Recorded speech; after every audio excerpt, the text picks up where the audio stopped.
นี่เอ้ยสองข้านบักทอกสองข้านกันแน่ฮู้ เฮ้ยเป็นเมื่อยนะเตะเขามันบังทางเลยเชียวปล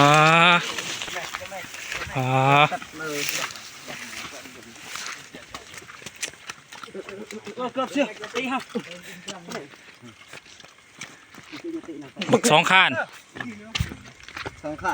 สองข้านทอกเอาเชือกมันไปยุ่งแล้วมันรังนานเลยโดนเนาะโดนทีนี้อย่างนั้นเลย